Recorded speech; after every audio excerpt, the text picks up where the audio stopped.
just shake smooth like a newborn. We should be dancing, romancing in the east wing and the west wing of this mansion was happening. I am part of games. Every word that I say is coming straight from the heart.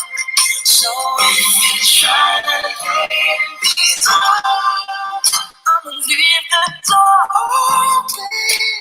I'ma leave the door open. I'ma leave the door open, girl. I'ma leave the door open. That you feel the more feeling you want me like I want you to love, baby. Tell me that you're coming through.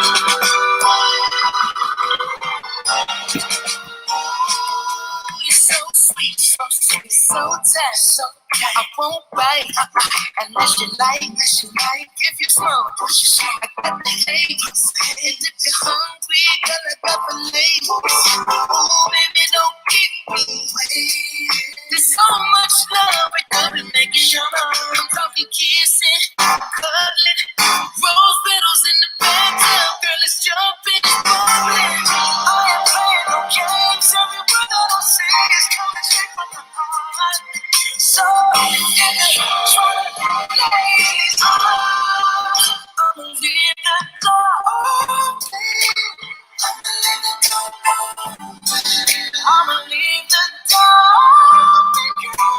I'ma leave the door open. That you feel the way I feel and you want me like I want you tonight. Tell me that you're coming through.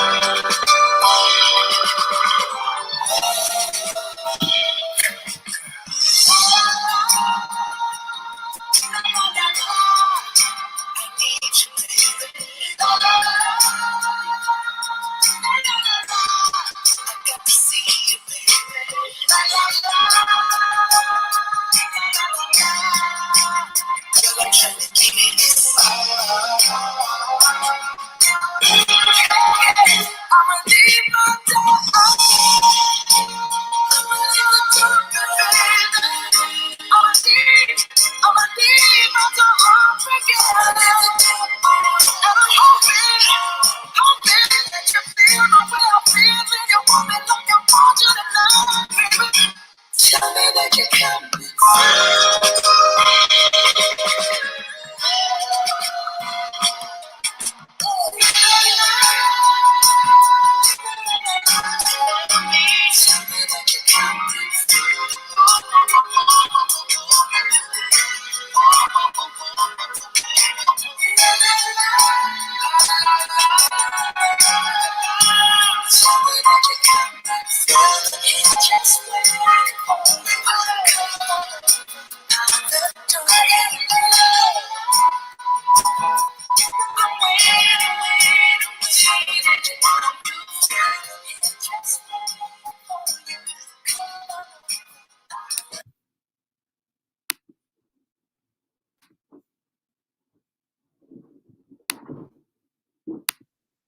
1995 was a very difficult year for me.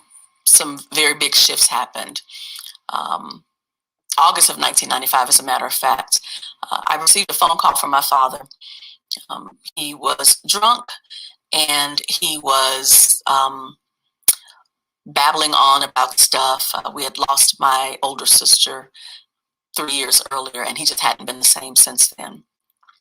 And so now, August 1995, he's calling me, he's drunk, and I don't really know what to do. And so when he starts to, so I began to reminisce and to go down memory lane and to rehearse for him some very difficult moments in my childhood. And when we got to this one particular moment, instead of him, apologizing, he just bust out laughing. Why did he do that? There was something in me that went so dark and so deep that for 2.5 hours, I flat cussed him out. Then I hung up the phone. And then I felt guilty. And so I thought, let me try to get this back on track. But we never could get it back on track. He refused to take any more of my phone calls. He refused to read any of my letters.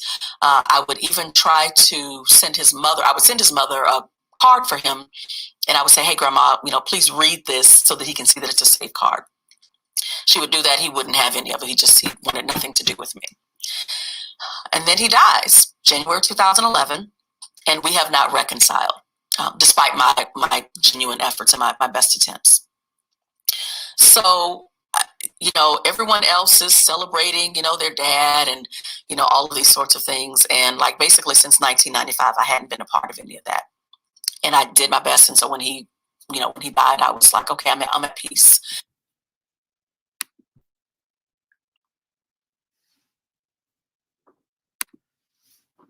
Yo, what's cracking, my people? Welcome to yet another episode of ADQ'S Renaissance. I'm your host with the most, keeping it 100 from coast to coast. Through God I boast. ADQ. It is Sunday, March the 6th. March 6th. I can never get my dates right. It's Sunday, March the 6th, 2021. I am ADQ. You are tuning in to the greatest podcast ever. Yeah, I'm going to put that on myself. ADQ's Renaissance. Yo, today,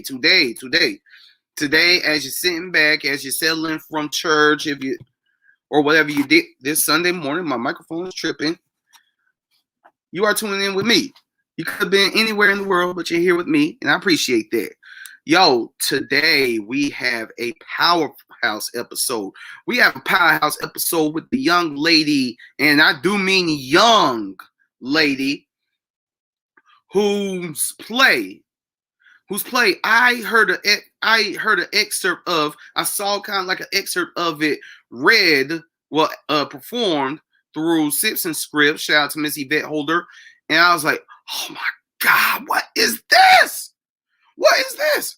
So I had to get her on. I had to get her ingenious mind so she could share with us, give us some game on how her mind works. So, we are totally going to get into this. But before we do, I want to remind you all, if you have a black boy in your life, any black men or anything, you need to know why they think the way they do, why they do the things they do. A marginalized voice. Check it out. A marginalized voice.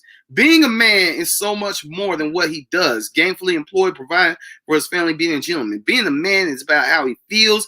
It's about what's imperative to him. It's about how he sees and understands the world and how he internalizes how the world sees, understands, and responds to him. Hold up. Mom, you can lift up the spirit of the man. Yo, if you have a black boy in your life, if you have any black men up in your life, you need to get this. I highly recommend it. Get a marginalized voice. Now, also, I would like to invite any black filmmakers out there. I just saw the film Sorry to Bother You. And I was like, whoa. I was like, dang, that tripped me out. So many subconscious messages up in there. So anybody who'll be willing to discuss that with me on this platform, please feel free to join me. Also, what else? Oh, yeah. If you check out the description, you have the link where you can buy the book. Also, you got my Cash App information. If you want to bless what I am trying to do here through podcasting, through theater, whatever, no pressure. But if you got a giving a heart right now, if you're feeling I want to give on your spirit, feel free to hook a brother up. Now, you've all heard me talk. Oh, by the way, the song that you heard, Anderson .Paak and Bruno Mars, Leave the Door Open. Dang it, man. Dang it. They came together and made something powerful. Woo! I think the name of their collection is Sonic Soul, something like that. Anyway, great music. Now, let's get into the young lady who's going to lie about her age. Let's get into this young lady. Let's see. As I go to her website, let's see. If you go to her website, it is Alexus with a U, not with an I, but with a U. AlexusRhone.com. You are going to see things that are going to make you want to climb hills, climb mountains, and take over the world. So, Alexus Rhone, affectionately known as Lex, is a writer, producer, artistic theologian, and revolutionary artist devoted candidly to exploring the power of story through fiction, story slams, and page stage productions. Passionately committed to truth telling, Lex offers a compelling voice to people looking for authenticity and transparency. With over 20 years, 2 decades, 5 years times 4. With 20 years experience working in the private/corporate sector, customizing workshops and branding events, and coaching creative and true first-person storytellers for live events, her professional roster includes Gannett/USA Today Network, nice, very nice, Lutheran Hostel, not hotel, hostel. Yo, I went to New York and I painfully found out the difference between a hostel and a hotel. So anybody who go to a hostel, more power to you. The city of Phoenix, shout out to Phoenix, Arizona, and the city of Dallas / Office of Arts and Culture. She ain't playing no games. Man, this lady ain't playing no games, man. She works with a team of associate producers to coach, curate, and harness the power of stories. She has a Master of Arts in Theology from Fuller Theological Seminary in Pasadena, California, and a Bachelor of Journalism / Public Relations degree from the University of Texas at Austin. She is well traveled, she is well read, she is well spoken, and her dialogue and her plays are very, very well times 1,000. Ladies and gentlemen, please welcome to ADQ's Renaissance, Miss Alexus Rhone. You may start your camera now. Oh. I was like, you in control of that. You in control of that. What's good, family? Thank you so much, Adrian, for this opportunity. I'm excited to be here with you, brother. Thank you very much for coming on. I appreciate you. I appreciate you joining me. I mean, again, you could have been anywhere in the world, but you're here with me, and I appreciate that. Yes, and so I was actually at the art museum, the North Carolina Art Museum. They just had an exhibit, a new exhibit to open yesterday called Golden Mummies of Egypt.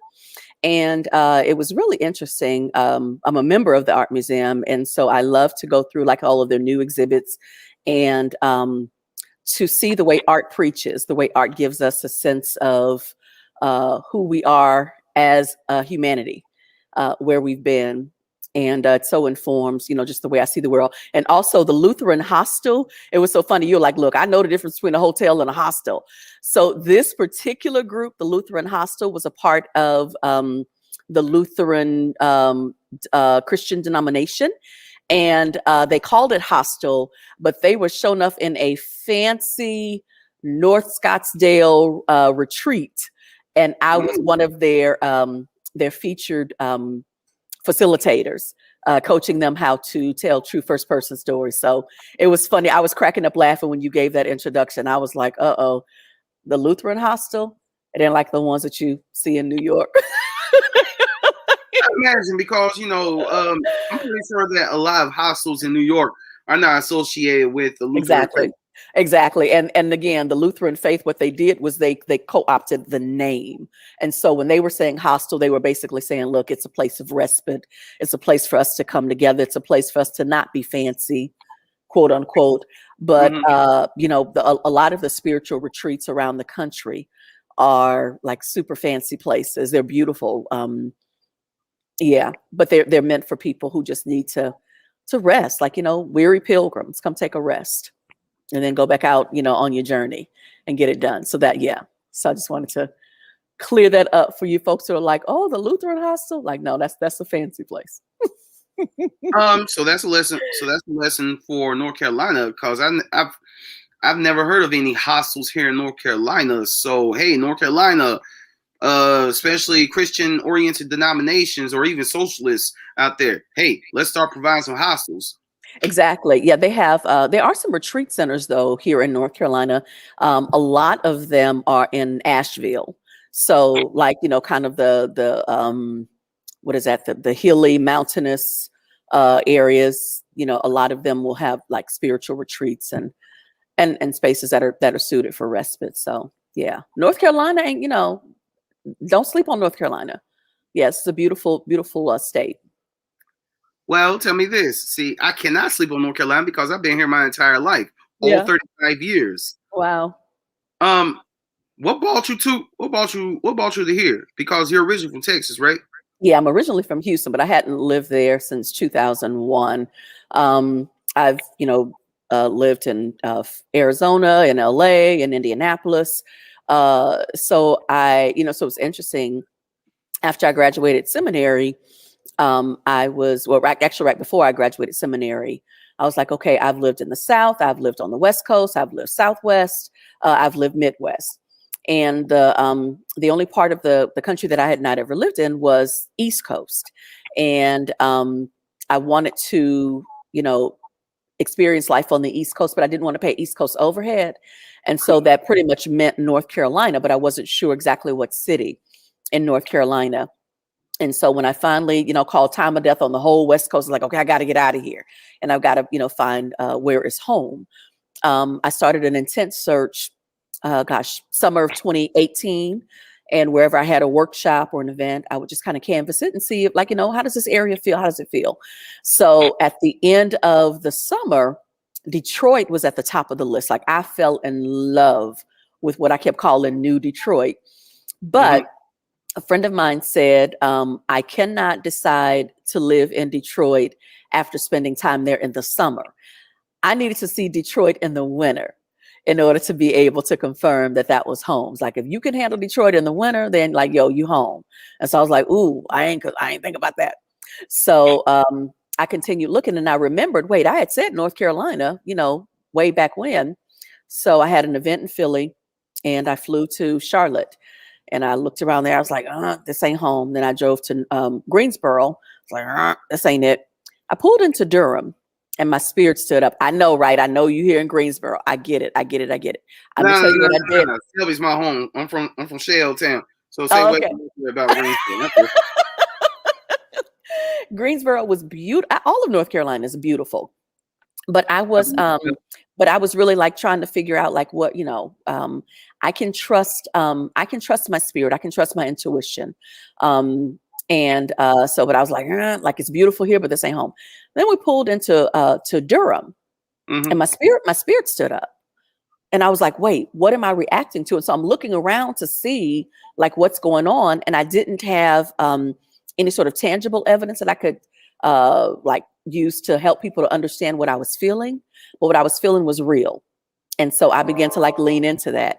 And then I had lunch there at a cafe. And then I went to the Black-owned coffee shop, BU Cafe. At the time, they were hosting live nights of event. They were hosting live events.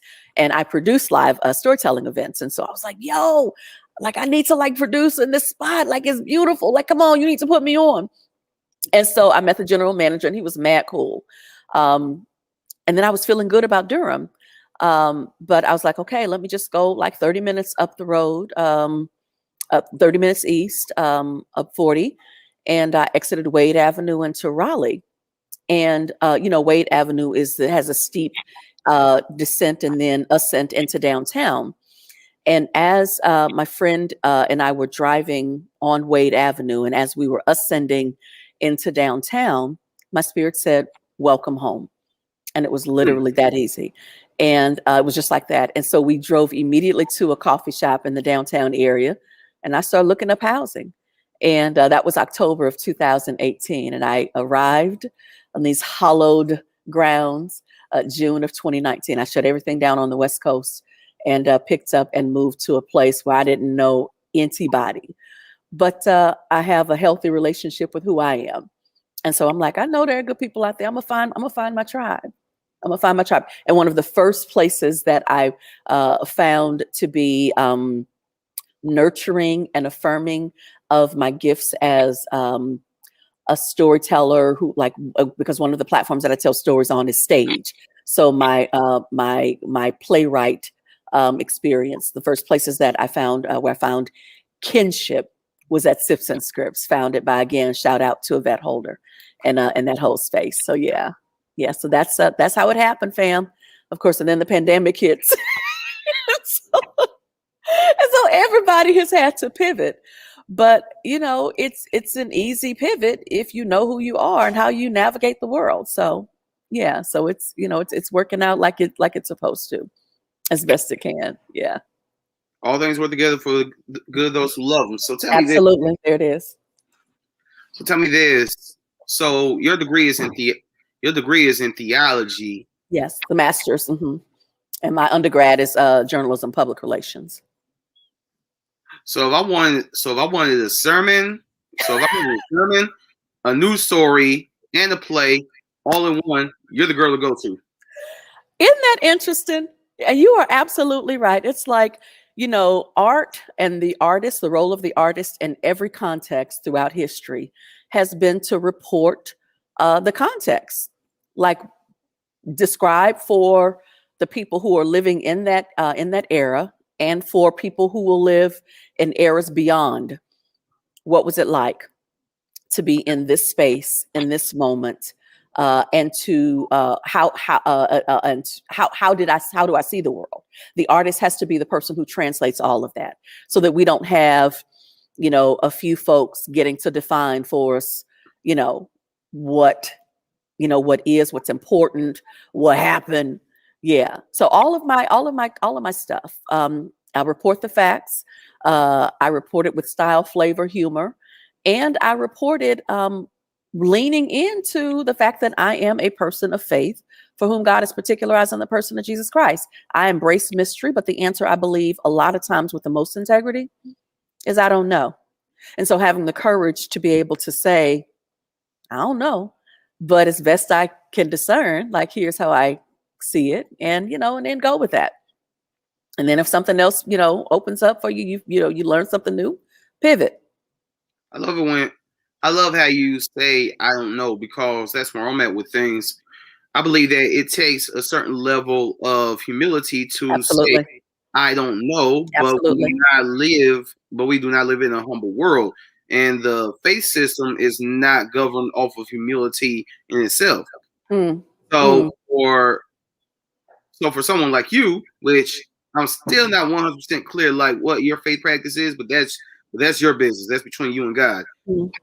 But for somebody who is of any faith, who say at the end of the day, I don't know, I was getting the right thing. That's a very humble thing to say. Here's my faith practice. I will treat you the way I want to be treated. I will treat resources, my time, my talent, my treasure, as if I am a steward and not an owner. Nothing comes with me into the grave. I have to know that everything that I do, everything that I accumulated remains right here. And what is going to travel with me over into eternity is the story about what I did with what I was given. And so I want to be sure that what I do, that I'm building a good legacy, that I am leaving a positive footprint, and that what travels with me will not bring shame. It won't bring, I won't be like wallowing in guilt. I won't be feeling like, oh my God, I wish I had done, it's like Jesus Christ is how I image God, but not just that, it is the way that Jesus lived. He was like, like when he comes to public witness, he says, he could have quoted any of the prophetic texts about, health and wealth and prosperity and, what God is going to do. But he's like, listen, Spirit of the Lord is upon me, has brought me like I am anointed to bring good news first to the poor. And then begins to talk about, those who don't have, like the blind, the lame, it's all of these, what you would call what we would identify as the least, the lost, the last, and the left out. And he was like, I got good news for you. God's got you. Like we're on the scene. You're going to be good. And for anyone who is feeling like, no, taking care of that group, no, that's not prestigious enough or whatever. Okay, you know what? You're going to catch them holy hands at some point, because the moral arc of the universe does bend towards justice. And what justice looks like is what you do with those who don't have. And you've got to be very mindful of that. So, brother, be clear. I know what my faith practices are. What I don't know is how long things will take. I don't know when, certain things will materialize. I do believe that sooner or later, everybody's bill come due. So be sure that what you invest in, what you planting, is something that you want to, receive the harvest from. So plant good seeds. That's an easy thing. And that should be like what anybody does in any space. Oh yeah, being good to people, like the golden rule. That's like a universal A universal law principle. Absolutely. Yeah. that covers any faith. That covers Absolutely. any practice. Absolutely. I want you Absolutely. to be good to me, so I'm gonna be good to you. There it is. So let's rewind. Let's rewind a little bit. I usually like to do a deep dive. Okay. So before we get into the juicy stuff, I want to know what led you into theater, what led you into storytelling, Mm-hmm. what led you into going deep and putting narratives on a piece of paper and presenting it on stage. So my foray into storytelling, actually, this is the 20th anniversary. I'm about to celebrate the 20th anniversary of the release of my first book and the founding of my my publishing company, unshackledpublishing.com. And what had happened was I know, right? So I was probably 7 or 8 years out of college, and I had I was scaling up my career in human resources, and I was living in Texas at the time, and was working for an investment firm, for insurance companies. And then I scored January of 2000. I scored what I felt like was the premium of offers. This particular company was voted 4 years straight as the most innovative company. So they were recognized and vetted by Forbes magazine. Anyone in Texas especially, but I can imagine around the country, who wanted to have they wanted to feel important, or like, yo, like I did this, I got this. They had this particular company's name on their resume. And so I had received an offer from this company, and my first day of employment, January, that was the first Wednesday of January 2000, the year 2000, the new millennium, I began my job with Enron North America. Now, most people don't realize that Enron and what happened with Enron was so huge, the topple specifically, that the only thing that knocked it out of the news cycle was the 9/11 terrorist attacks. So prior to the 9/11 terrorist attack, every night on your news media outlets, in the newspapers, every major headline for about 6 weeks was dealing with the Enron situation. The CEO was indicted. One of the other executive members committed suicide, in his neighborhood. He just couldn't drive into the office. Another one went to prison, and while he was in prison, his son committed suicide. Everybody lost their job. They had been working there. And they thought that their retirement was secure because they had been invested in Enron stock. The stock wasn't worth anything. So that means that you have been working for 25 years thinking you're about to, retire with a $1.5 million retirement portfolio, and it's worth nothing. So you lose all of your money, plus you lose your job, and they give you a $4,000 check and tell you good luck with life. That's how cold they were. But before that happened, you were excited to be employed, that you felt blessed, you felt privileged, you felt like, I'm one of the important people. I got this offer. I'm working with this company.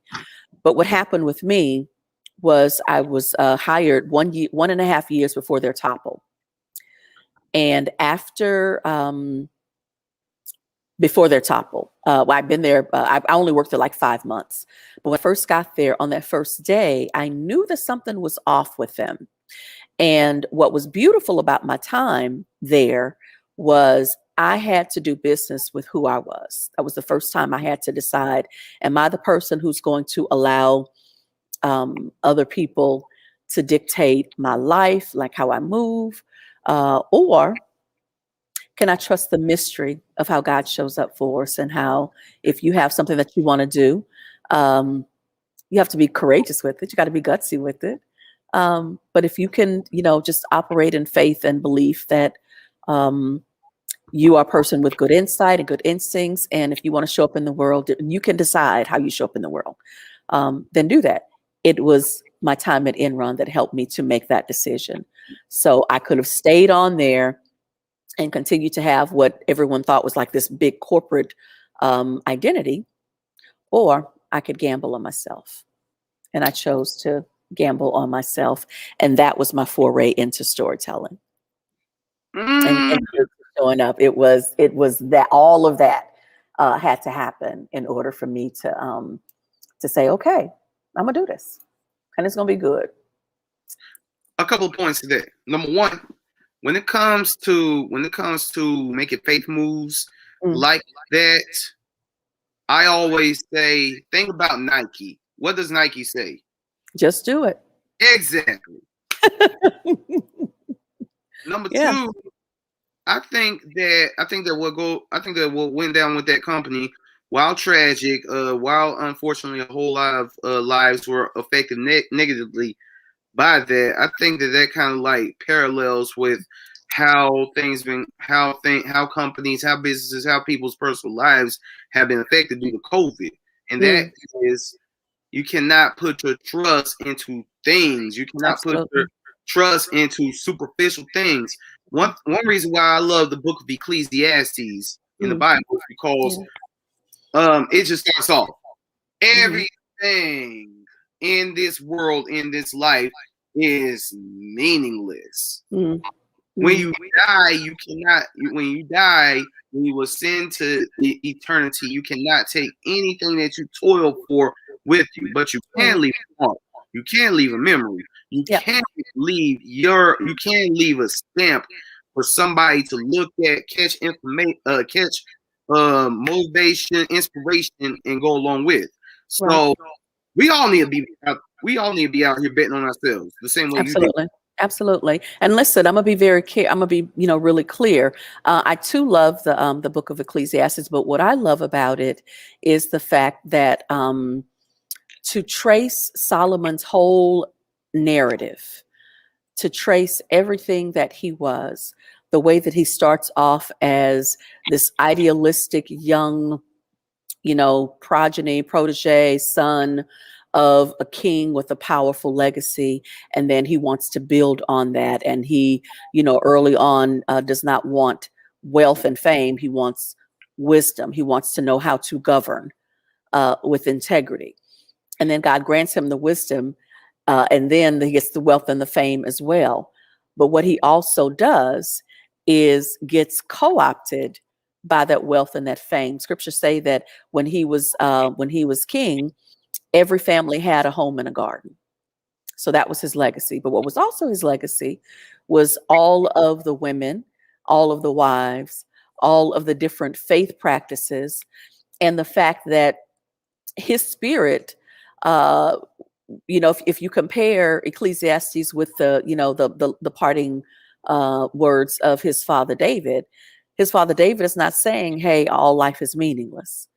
But if you run through a bunch of meaningless stuff, if you trade the profane, for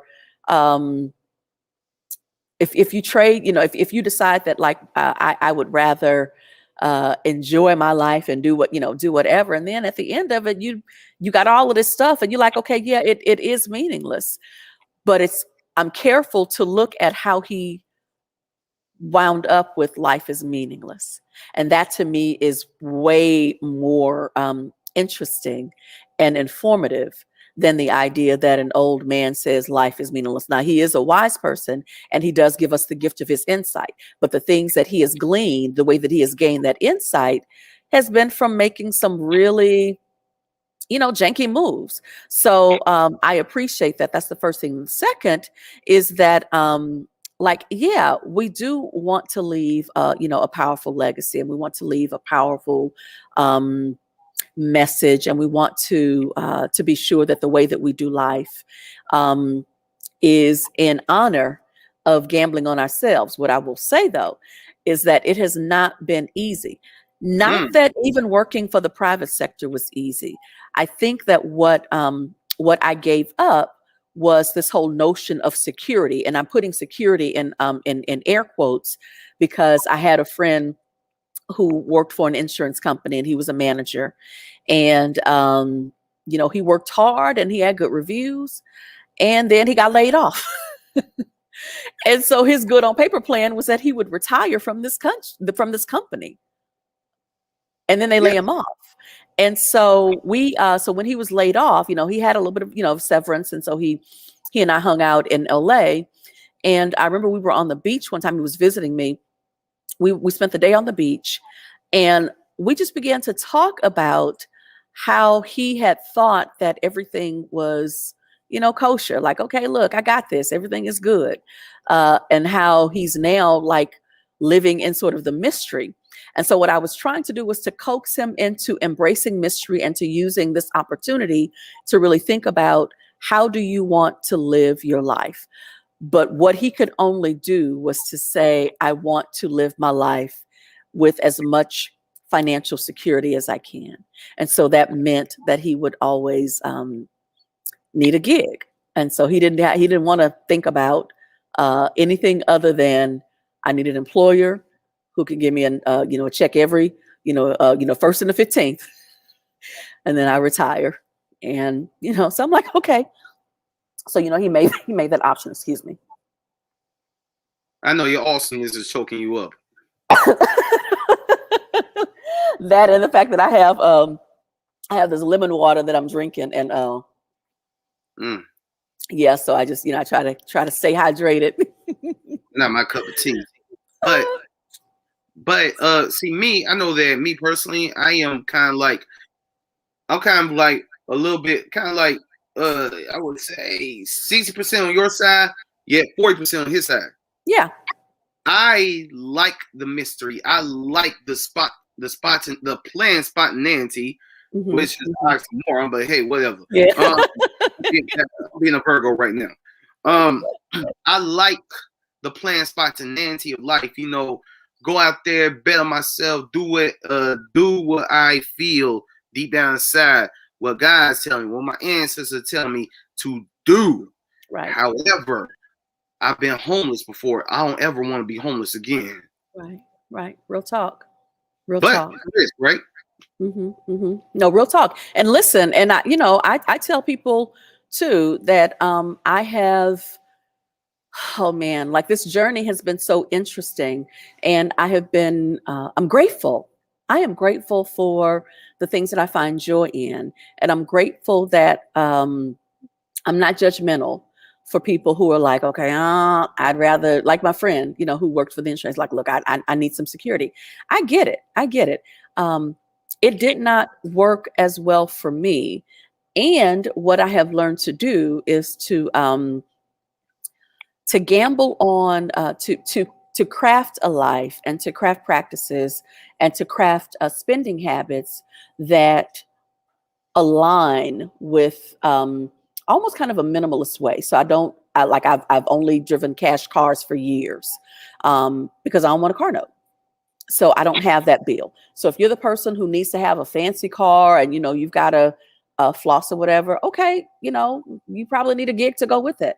I'm willing to drive, a Toyota Avalon that I buy, gently used, and it's a Toyota, and it takes me and has taken me all over the country safely. I buy new tires and I get oil changes and I keep it moving. I did just have to buy an alternator or do a new alternator, so that kind of sucked. But it's like it's an old car, so I don't have a car note. I have this, this particular So all that to say that I'm careful about how I spend money and how I invest in myself. I'm like where my joy is. And so I know the designers that I like. I don't shop often at all, but the things that I do buy, I piece it together, and I have, my flavor, my flow, and so there are all sorts of things. And then being in a pandemic too, I'm not going to go to the hairstylist that, will see a bunch of people and be in close proximity to me. It's like, I plan to live on, and to live well on the other side of this pandemic. And when it is safe and when we're all vaccinated, okay, then I'll let people touch my hair, my toes, and my nails. But until then, I'm gonna go get me some Lee press-ons or something. I don't know. But I think at the end of the day, what brings me the most joy is being able to pull my computer out, write stories, tell stories, draft stories about worlds, the gifts of my insight, my experiences, and the kinds of things that I value. And then to cast people to play those roles. And then to put them on platforms where people engage with what I put out. That, the event that I met you at, that was because I had not shared with anyone the writings yet. I just been kind of talking up the stories. But to watch the way the critics panel, and you were on that panel, and to watch the way the virtual audience responded to that piece was all kinds of joy. And that's what I want to have multiplied. Well, first thing first, when it comes to the salon and stuff, your hair looks perfect the way it is. Second of all, I'm talking like with haircuts and stuff, like moisturize, just the treatment, having somebody else, that's what I'm talking about. Thank you. You're welcome. You all are tuning in to ADQ's Renaissance. I am ADQ. This young lady who lies about her age constantly is Miss Alexus Rhone. Rhone with an N. And that's Alexis with a U. And now we're about to start talking about her actual art. Again, check out the link. Get a marginalized voice. If you have a black boy in your life, if you think he's about to get on the school of prison pipeline, this book can help you. Also, Cash App, hit the Cash App, $ AdrianQuarles. If you're in a giving mood, if you are in a giving mood. Why wait till December to be in a giving mood? You know what I'm saying? That's now, right.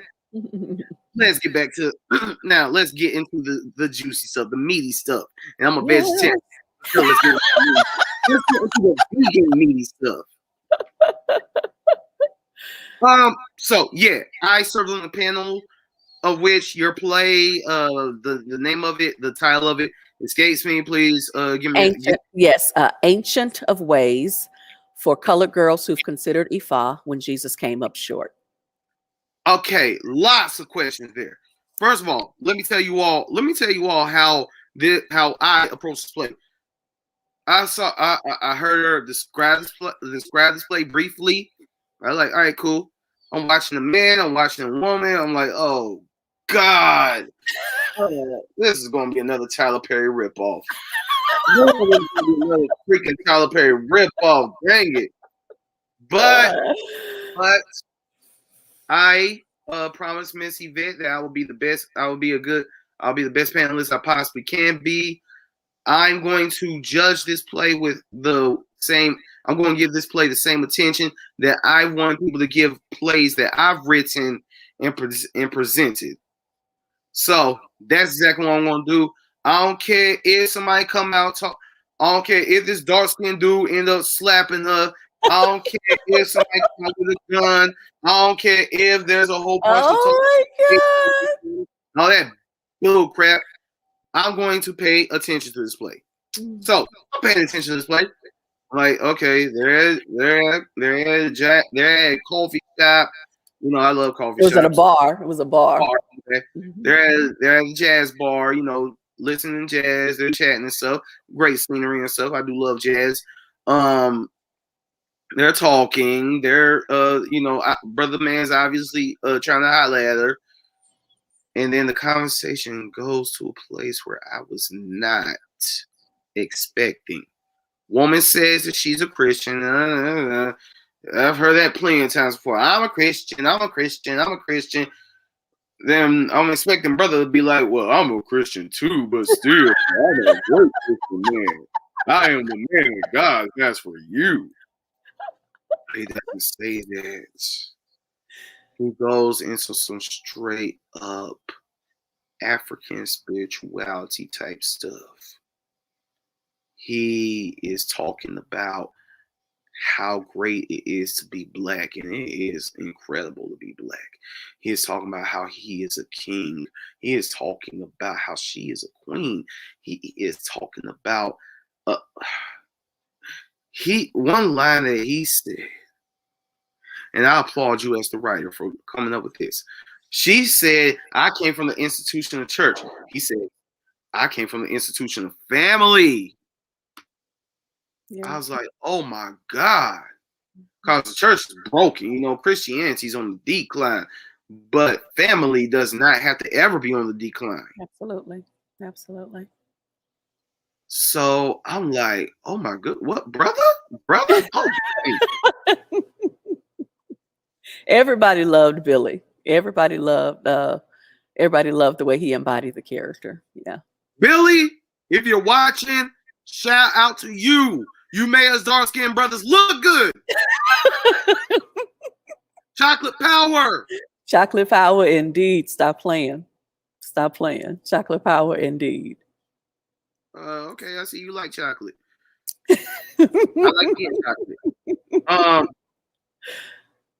What was I saying? Oh yeah.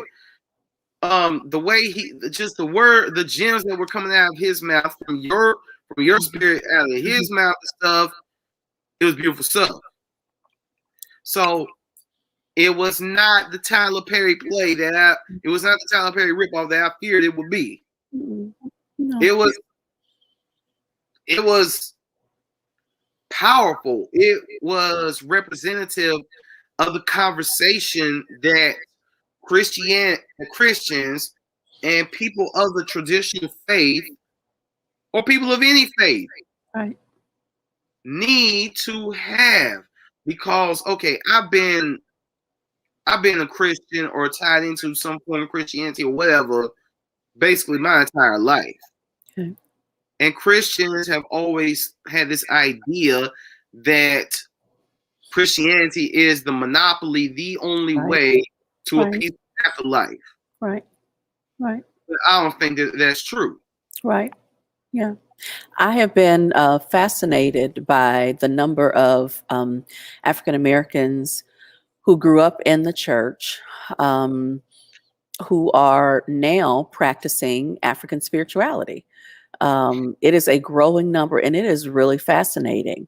And so it's one thing for me to observe it from a distance. It's a whole different thing for me to go deeper into examining like a particular moment in my faith journey, you know, on my faith journey, where I began to examine what I believe and why, and who were the architects of my faith, and what have they taught me to believe about myself? What have they taught me to believe about healing? What have they taught me to believe about how I should show up in the world as a person of African descent?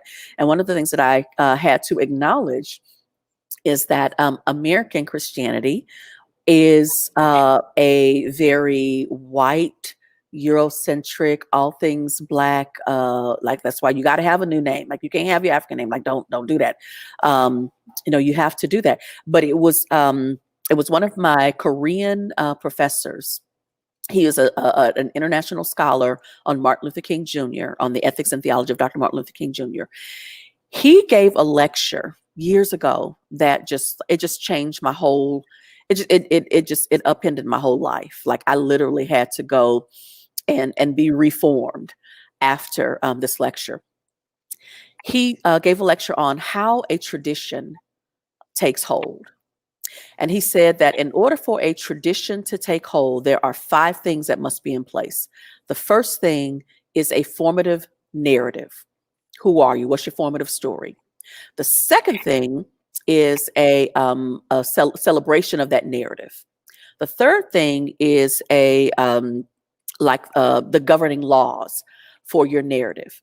The fourth thing is a system, an academic system by which you will share this formative narrative. And the fifth thing he said is a way to live and to practice that. And he said, so let's take our Jewish brothers and sisters. He's like, what is their formative narrative? Anybody in the class yells, the Exodus story. Like, exactly, that's their formative narrative. He said, now what is their celebration of their narrative? Passover. Like, great. He's like, okay, what are their governing laws? The Torah, the Ten Commandments. He's like, good. He said, what is the system, the academic system by which they disseminate this information? We're like Jewish schools, like, all of their children up to the age of, like, I think it's 13, like they go to the school and they learn the tradition, and then they have their bar mitzvah, their bat mitzvah. Great. That's their system for passing this information on. He's like, and what is their fifth way of what's the way in which they practice what they believe? It's like, well, they live in community. He's like, great. He said, now let's take Americans.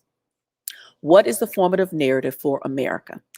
And we said the liberation from Britain. It's like, okay, good. He said, what is the celebration of that narrative? 4th of July, Independence Day. Good. He said, what are the governing principles for this country? And we're like, the Declaration of Independence, Constitution. It's like, good. He says, what's the academic system by which they pass this information on? Public school system. Every child, for the first 12 years of their education, kindergarten through 12th grade, is free. Taxpayers pay for it. That's how they get the information out. Good. Fifth one, he's like, how do we practice this formative narrative, this liberty? It's like, well, we live in community. He's like, okay, great. So now let's take African Americans. He said, what is your formative narrative? And everybody got quiet. They were like, is it slavery? No. Is it civil rights? No. We could not. Is it middle? No, no. No one could agree on the formative narrative. And then he said, if you don't know your formative narrative, you will adopt someone else's narrative where their heroes look like them and the villains look like you. At that point, everything changed for me, because suddenly I could understand why there had been so much hating of all things African, hating of skin, people thinking that dark skin is a curse, people thinking that the standard for beauty is what they look like, people thinking that the music needs to reflect their, like what they get to write that whole thing, and anything that feels innate and germane to us, we dismiss because we have taken their narrative, because we don't know our own. That flipped everything for me. And suddenly I could examine what I believed and why I believed it in a more honest and a critical way. And so I also have relationships with other people who are like, I'm done with Christianity. I'm done with, with all of that. And they began to really search for faith systems that affirmed who they were at their core. And they were fascinating to me, the things that they studied and the research that I did, particularly on the Ifa Orisha tradition, was super fascinating for me, because what I loved was how the African indigenous religions, as they are practiced by African Americans, they have at their core value is the healing of the psyches of African people. Christianity never, ever talks about what was done to the psyche of African people. And so if they're not going to explore it, they're not going to try to heal it. And so what do you do when you know that the people for which you herald, their psyches are traumatized? Do you cause them to think that they can't be healed? Do you cause them to just decide to continue to limp through life as if nothing good can come? No. You have artists like me. You have ministers like me. You have productions like the one that I'm going to put on that just tell a story that brings all of that to bear with my particular lens that I'm like, okay, here's how I see it. So I want to have a conversation, and I want to make that conversation accessible. But there are a lot of things that I'm doing in this production, and I'm so excited that that one conversation, that one scene, that it was so impactful to you and to so many others on the panel that were watching that night. Yeah, I'm not trying to be Tyler Perry. He's like, he got his brand, and he also has his audience. So like, I'm not hating on that at all. But I am a person who is looking to have a deeper, more nuanced conversation. But I'm not trying to like make it all elitist and that kind of thing, which is why it's also ultimately a dance production. Dance and movement, like, yo, everybody can get into dance and movement. Like, that is the hope chest for humanity. While we are dancing and exploring movement, I want to also have this conversation about for colored girls who've considered Ifa when Jesus came up short, and what that looks like. So first of all, when I say what I say about Tyler Perry, no shade, no hate at all. Just want to verify it. Yeah, because it's just I've seen so many people copy him. Yeah, absolutely. Yeah. Number two, I just want to say the last person who I heard say "yo" as many times as you throughout the conversation has been myself. You talk like I talk. Really? Number two. I like how you painted that picture, because while you was painting that picture, this is what came to my mind: white Jesus. Picture of white Jesus. Yep. I once told an associate that while I have no hate in my heart for any other culture, ethnic group, right, I'm not praising no freaking white Jesus. No. Especially when he is especially when he's literally described as a black man, or at least a person of color. Right. Exactly. Yeah. And I feel you on that. And I think that one of the things that we've got to, I'm sorry, I forgot to put my my phone on do not disturb, and so I keep getting these calls that are coming in, so I keep having to ignore them. But yeah, I think that but I feel like that's the role of the artist, though. It's like, I'm not trying to, and thank you for like clarifying, like, you ain't hating on Tyler Perry either. It's like, he has a particular lens, a particular focus, a particular brand, that he's been building, and God love him. He's doing his thing. I think that it is up to every artist to tell the stories of their context and the way that they see it.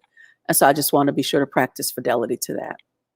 Yes, and also while you were mentioning that, I thought about how the word black is described in the Webster's dictionary. How it's described as evil and everything. Also, the same associate who was trying to get me to worship white Jesus and this associate was black. Yeah. Dude has locked hair like I do. Yeah. I just happened to be wearing this because I was feeling super Afrocentric today. But anyway, this guy has also said that slavery was a blessing. Any black person out there who think that slavery is a blessing, you are a coon with a capital C. But you know what? And I'm gonna be more gracious. I think that anyone who sees slavery I think that anyone who sees slavery as a blessing has basically bought into the formative narrative of where the heroes look like them and the villains look like us. And so that is what happens when we don't know our story. We have just co-opted somebody else's story.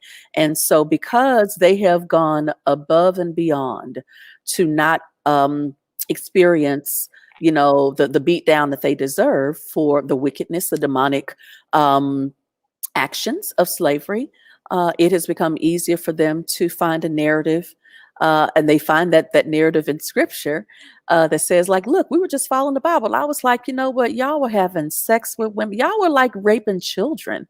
Y'all were molesters, and y'all were separating families. Like, they ain't shit honorable about that.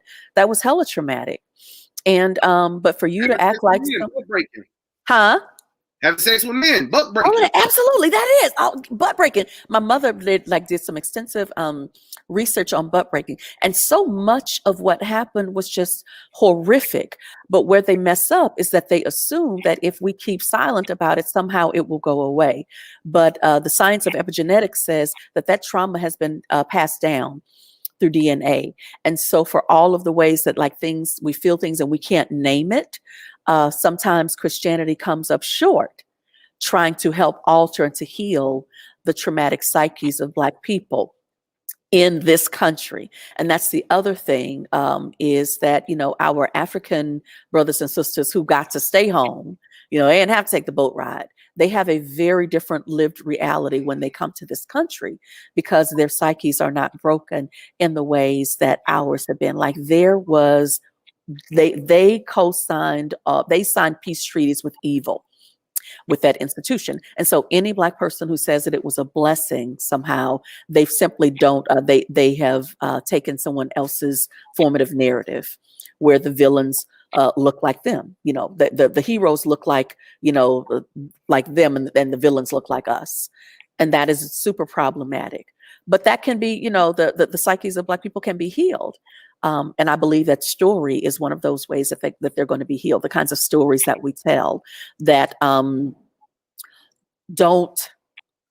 It's like you have to share the problem, and then like what's the balm? Okay, here's the condition. Where like what is the solution?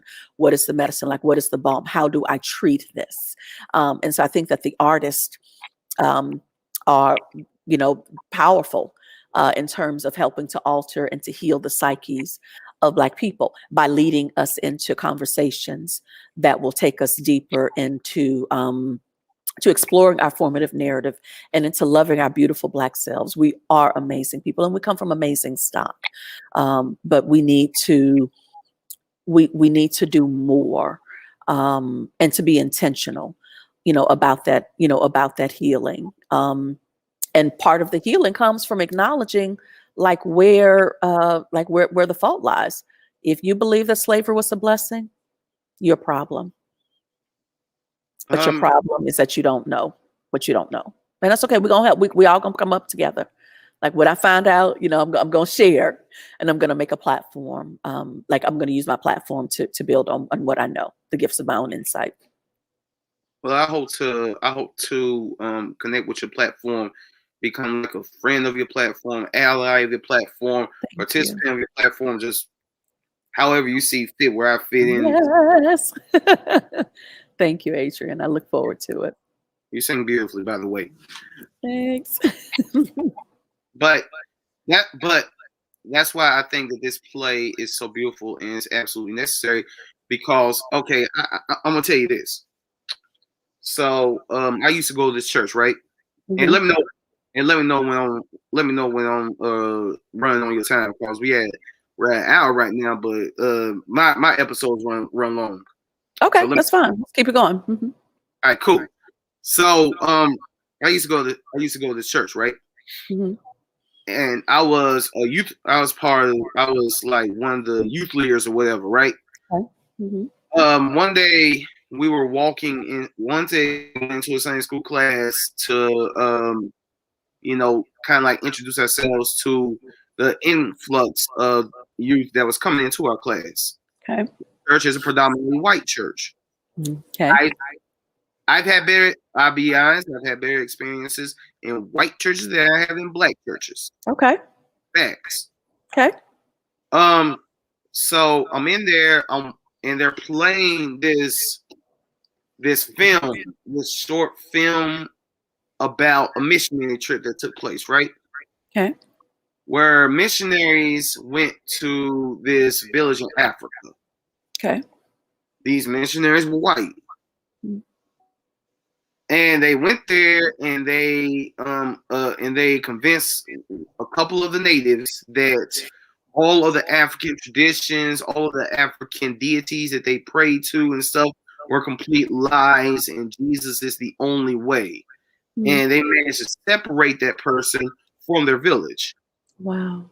While I was intertwined with that church, trying to come up in on the toting scale as far as ministries go and stuff. Okay. I looked at that and saw, I'm not going to cuss because I want to be respectful, but I looked at that and saw complete and utter BS. Yeah. Yeah. That troubled my spirit big time. Yeah. And it should have. Good. You have a sweet spirit. You have a Holy Spirit if it was troubled. Good. Yeah. Thank you. Thank you. And that's where I see this conversation. That's where I see this conversation in a piece such as this as necessary, because here in America, most of us are either Christian or Muslim. Okay. Now, there's some of us who are atheists. There's some of us who follow Buddhism, Taoism, other religions. But the vast majority of us Black people here in America are Christian or Muslim. Right.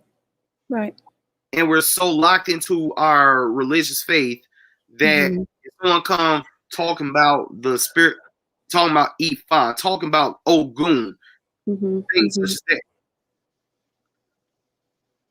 it's immediately labeled as witchcraft. Yeah. I think that one of the things to be mindful of is that who gets to name what you believe? Who gets to place a label on you? Who gets to decide that what you believe is wrong or whatever? Now, I got this insight from a brother friend who is Nigerian. And what had happened to me was, and it was beautiful. Now, this was a God-ordered moment. I was my first ministry assignment was with a church plant in Phoenix, downtown Phoenix.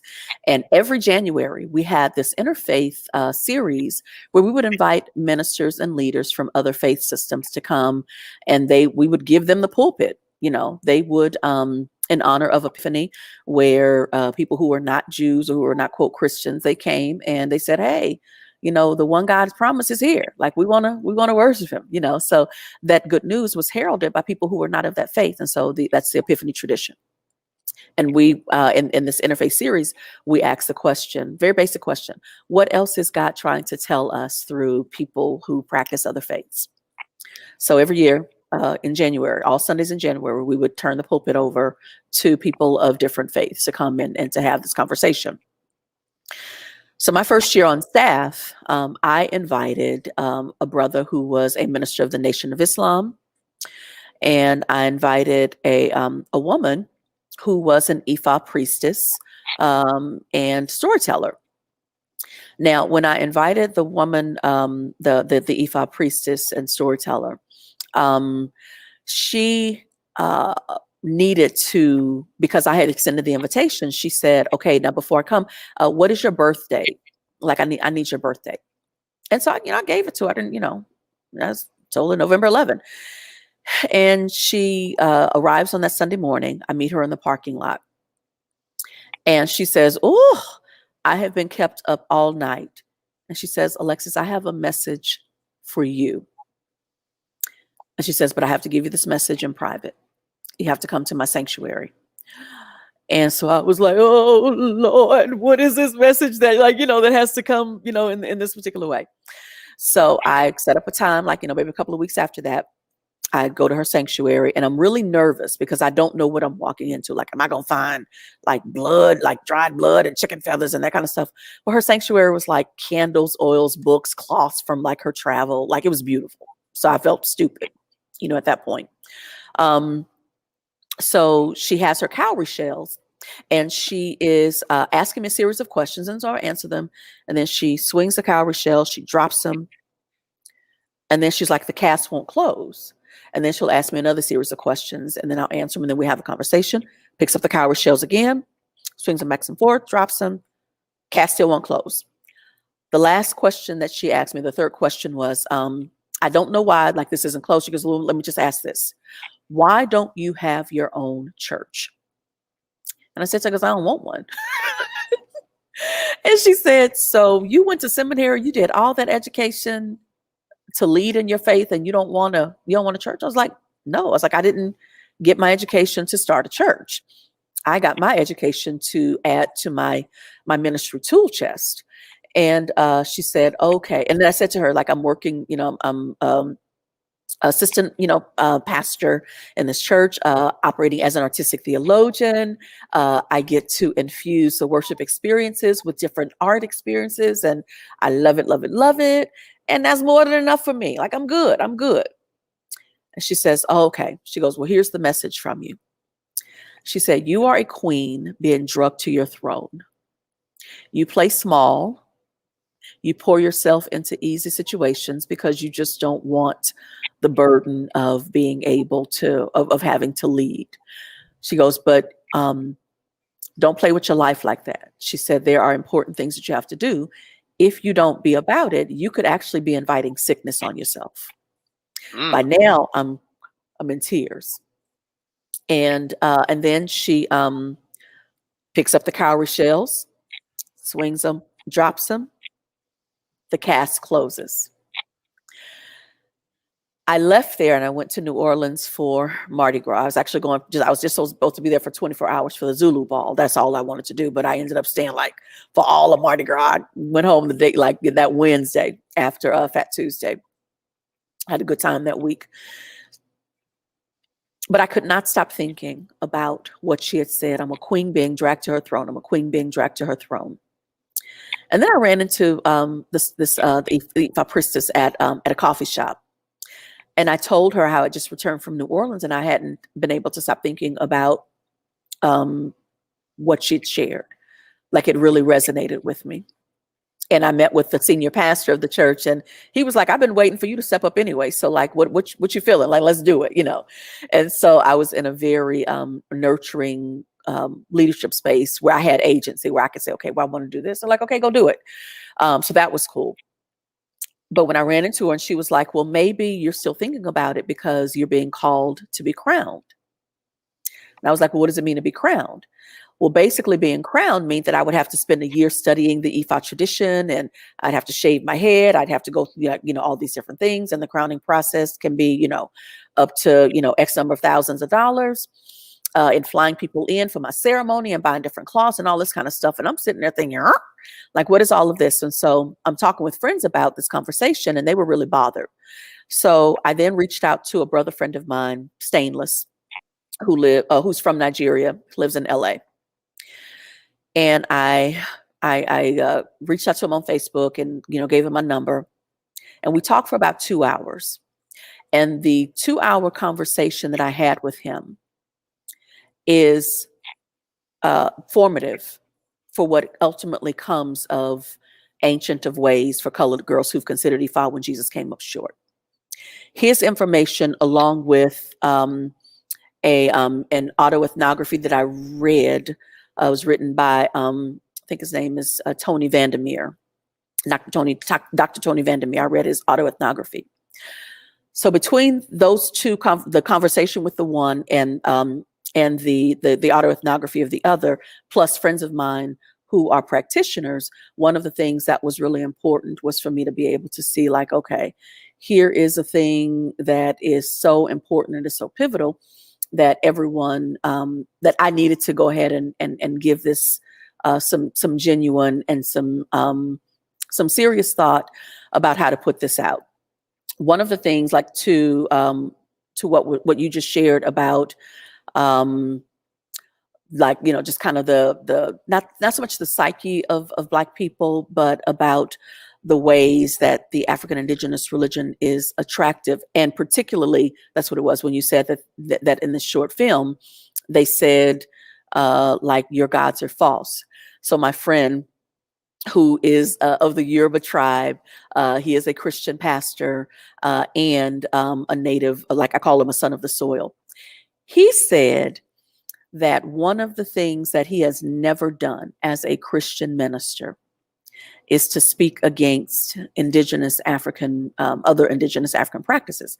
And he says, and the reason why he does not do that is because he recognizes how intimate it is for a person, for their faith practices and, for like what it is that they believe. It is serious business.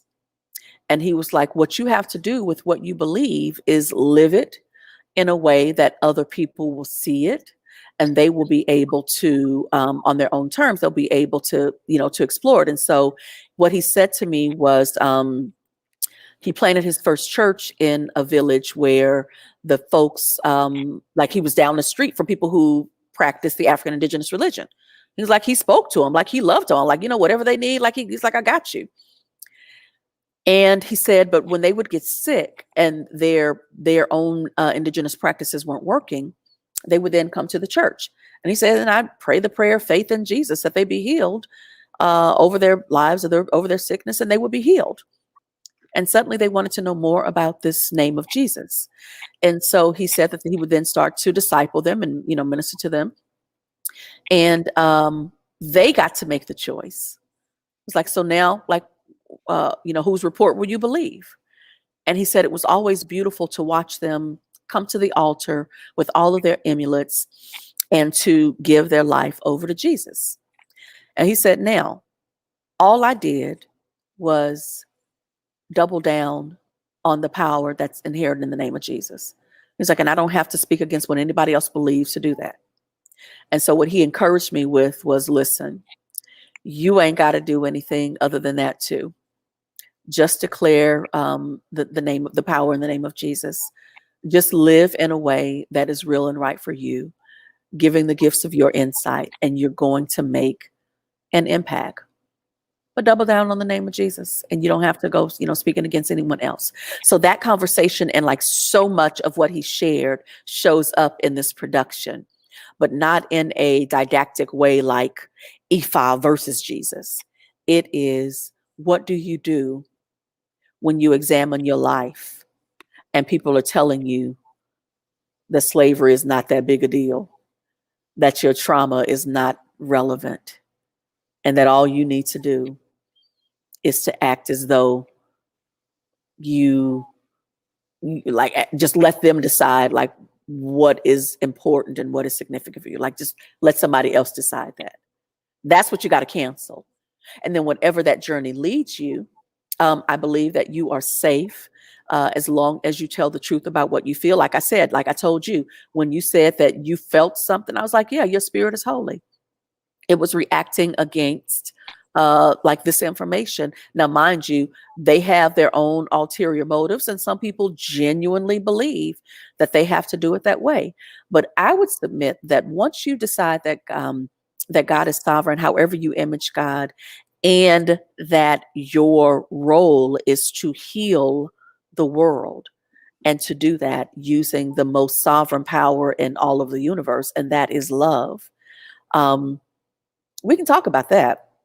But this idea that like, I'm right and you're wrong, like I told you earlier in this conversation, sometimes the answer with the most integrity is, I don't know. But live into what you do know. And that is that sometimes there's a ton of mysteries, but there's a ton of foolery too. I ain't gonna make peace with that foolery. And I'm not going to say that just because I don't know, like, what is the next thing. I've been rereading Augustine's book, Confessions. He has this interesting phrase where he says, he's an African brother too, by the way, who was studied in the Greek tradition of rhetoric. But he said, I loosened myself from error, but I had not fastened myself to truth. So there are a lot of people who can say, okay, this is some foolishness, so I don't want to do that. And that is like, this, that, or the other. But they may not have yet fastened themselves to what they believe is truth. I'm fastened to what I believe is truth. And I am creating in that space. I'm living in that space. I'm moving in that space.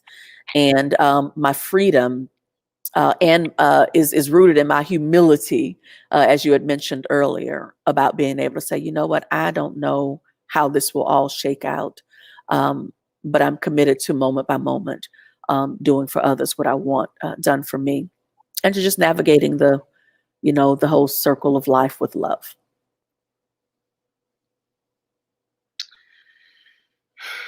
You, ma'am, are a very dynamic young lady. Thank you.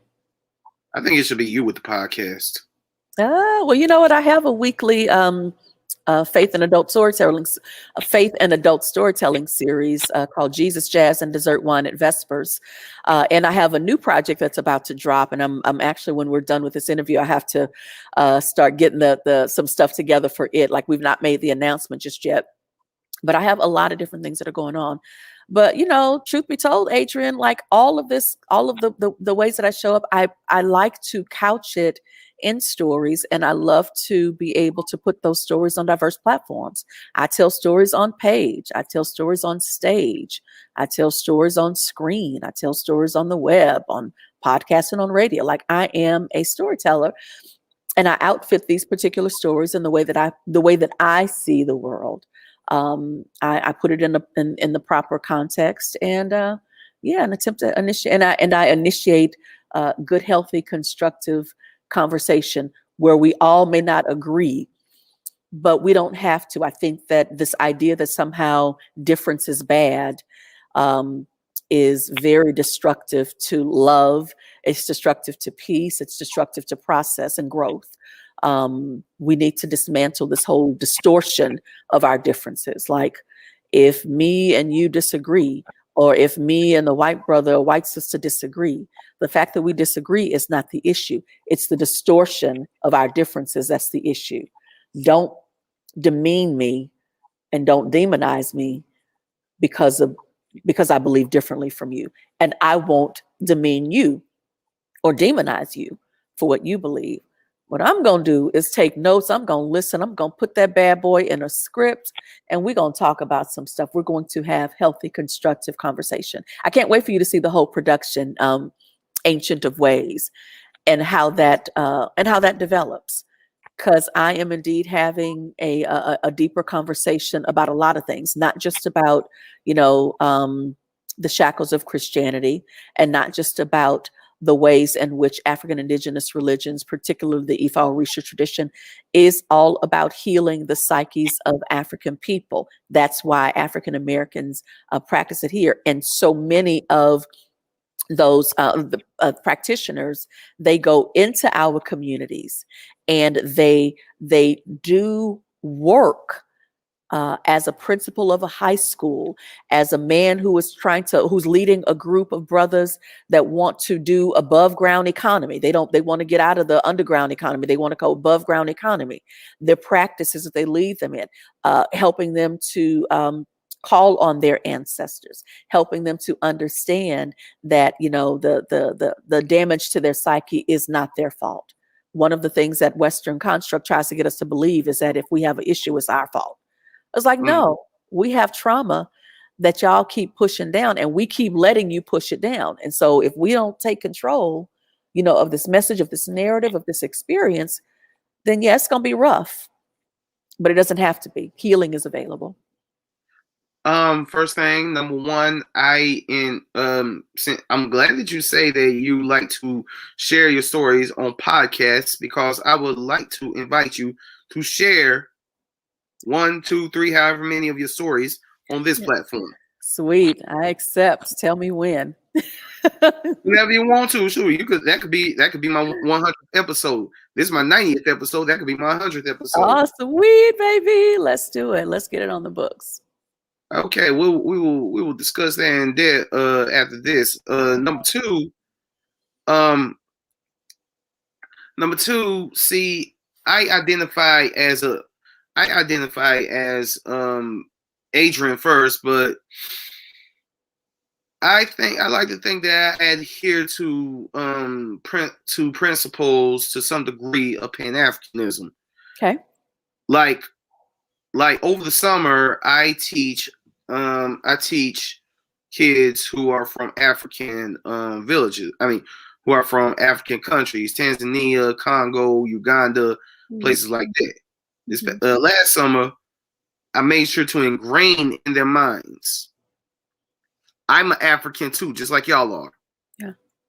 It's just, I'm from North Carolina, while y'all are from the actual continent. Right. But we are one. Yeah. And we must celebrate our culture. Absolutely. Absolutely. We must not assimilate to Western culture. That's why first project I had them do, I had them draw a flag of the country that they were from. Sweet. So that last project I had them do was draw a flag of the country that they're from on a T-shirt. So I love it. Yeah. I when I was in seminary, you look for your tribe and you try to find the people who are speaking your language and doing the things that connect with your spirit and things that you want to have duplicated, like once you graduate. And so my tribe were the African students.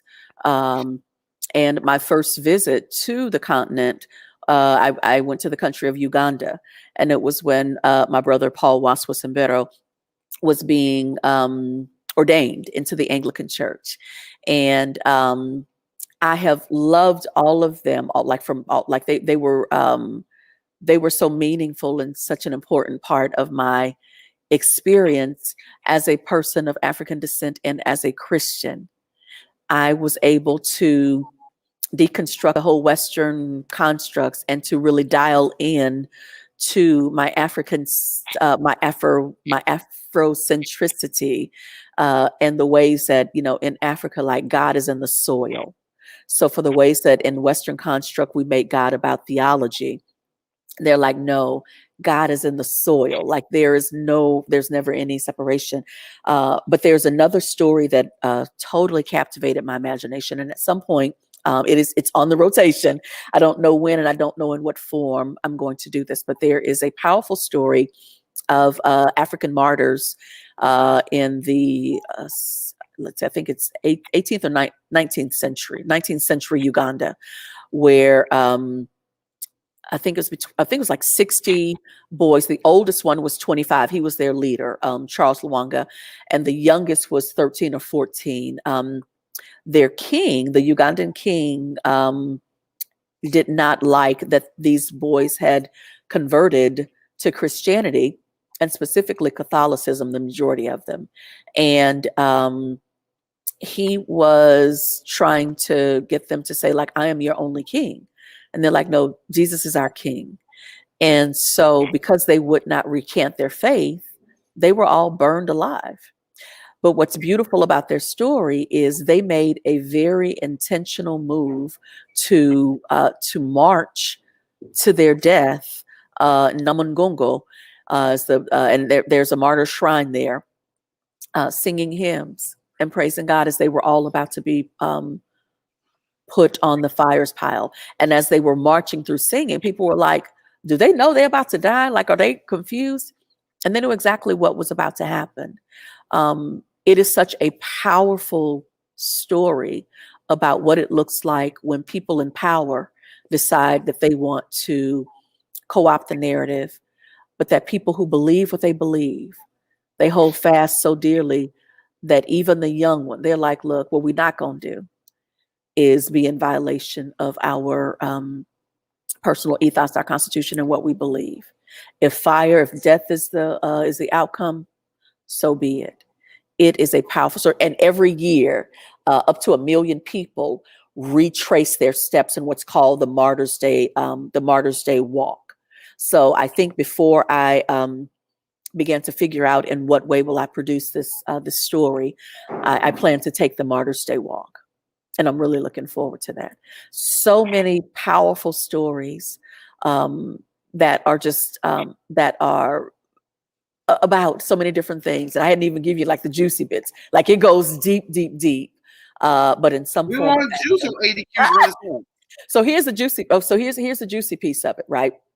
So the former Ugandan king,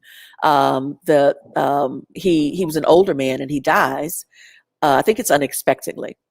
because his son, because is he's anointed king, and he's only 20 years old.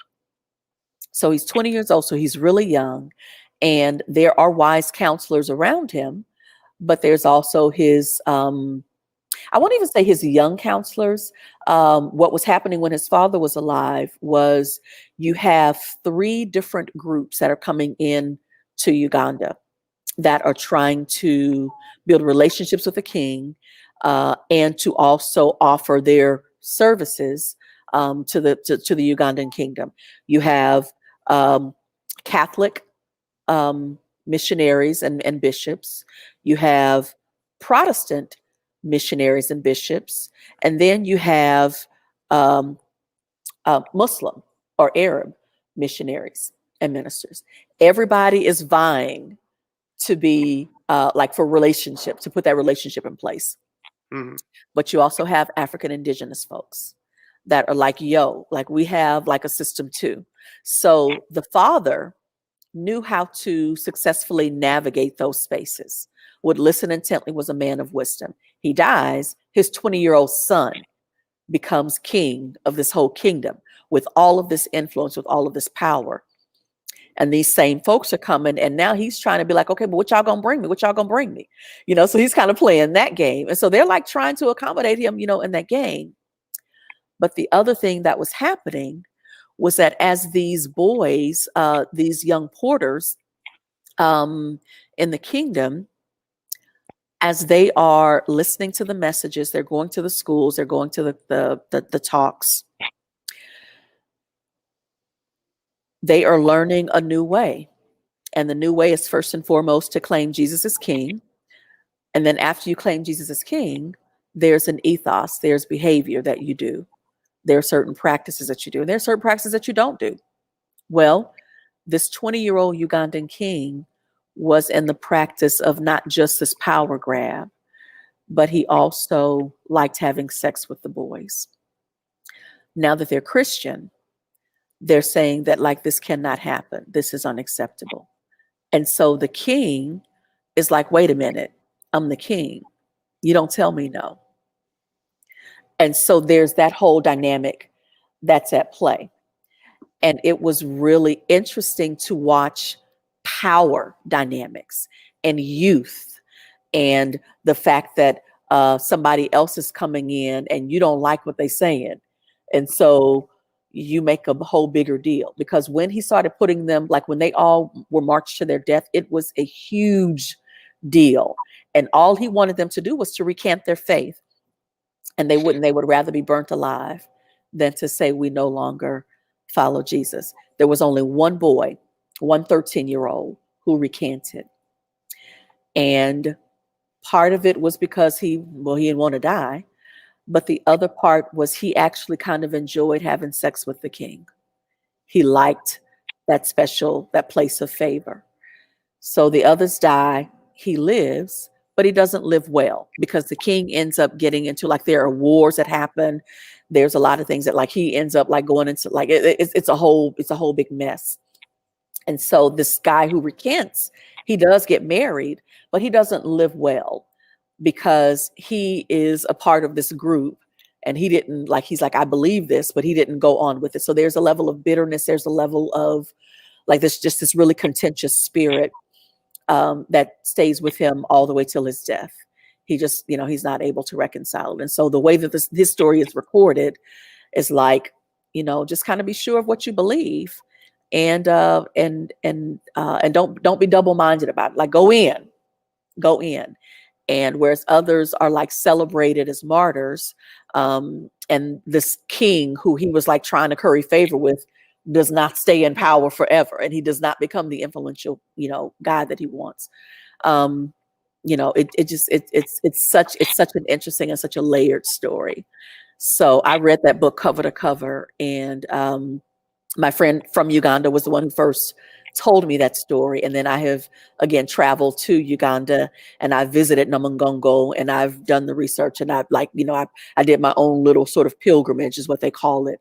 At Namungongo, I did the Catholic shrine, and I did the Protestant shrine. And my next big trip to Uganda, I want it to be the Martyrs Day walk.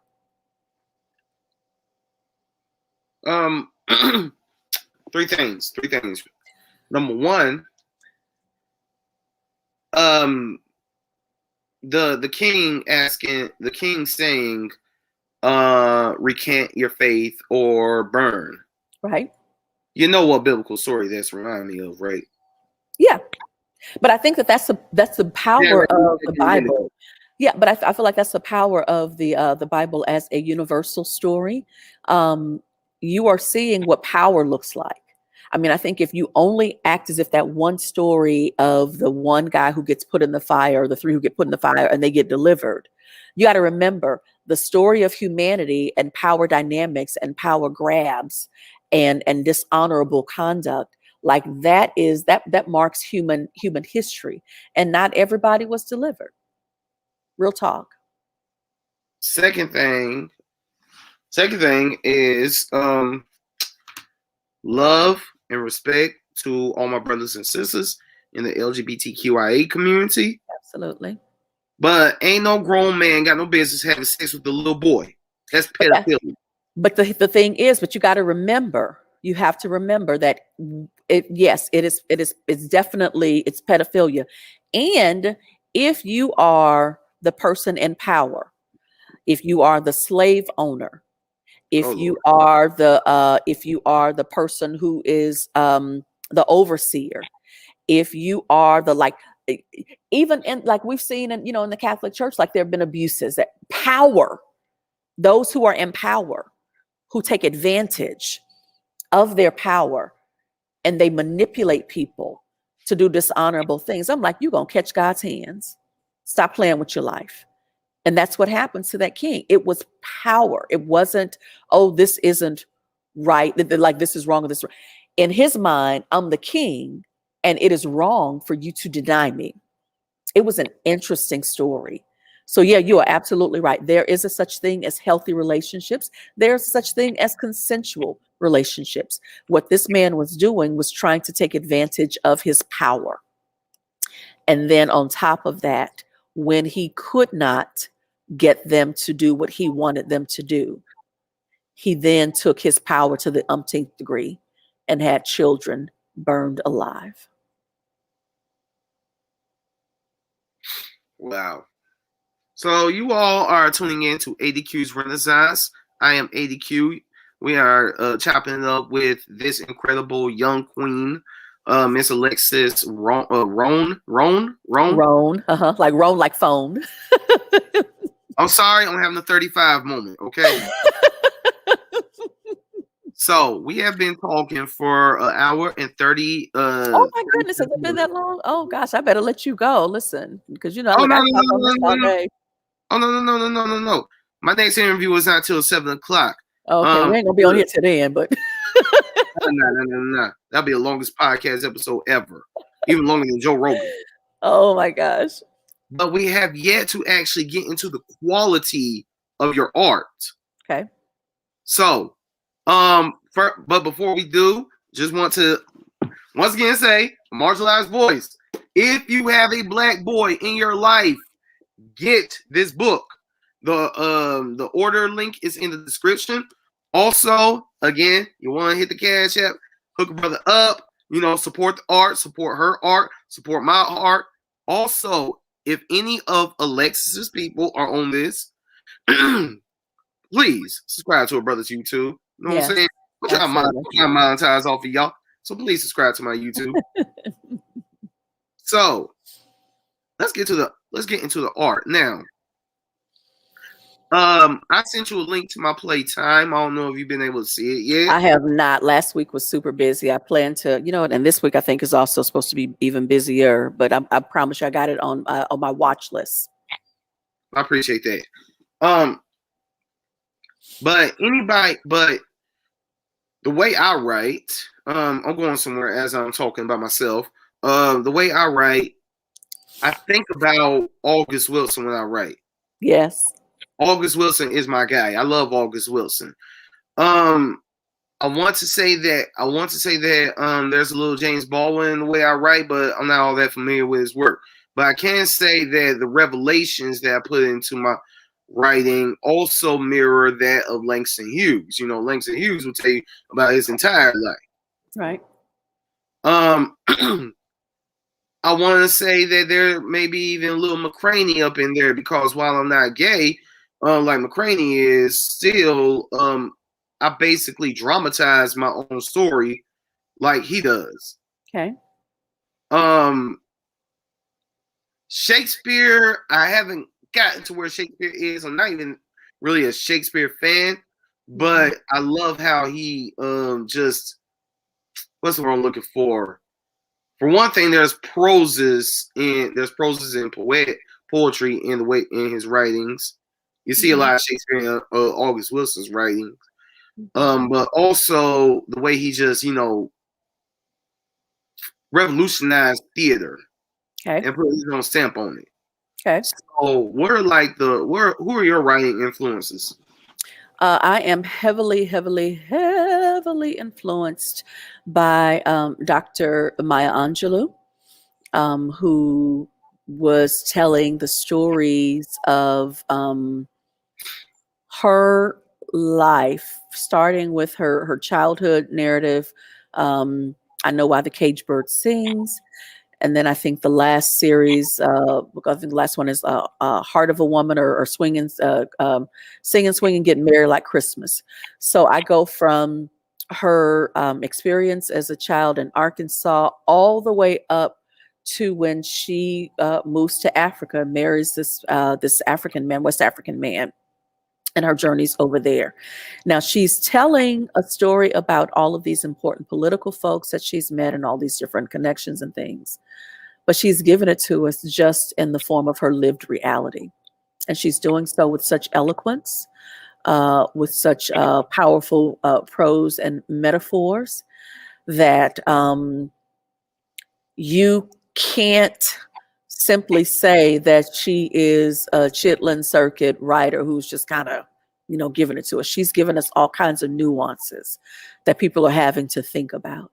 And that is what I want to do with my writings. I want you to think, and I want you to think deeply. I also want it to be accessible. I don't want it to be sort of this elitist thing. I want you to be able to see yourself. One of the things that you said, as a matter of fact, on the critics panel, was that the scene that you critiqued reminded you of a conversation that you had with an ex-girlfriend. We were all dying laughing when you made that comment. But that's what I'm saying. It's like, I want to represent all of the ways in which we show up in this community, and I want to nuance it, and I want to give it to you how I see it. And Dr. Angelou was all of that. She was also a person who her art, her life as an artist was on various platforms.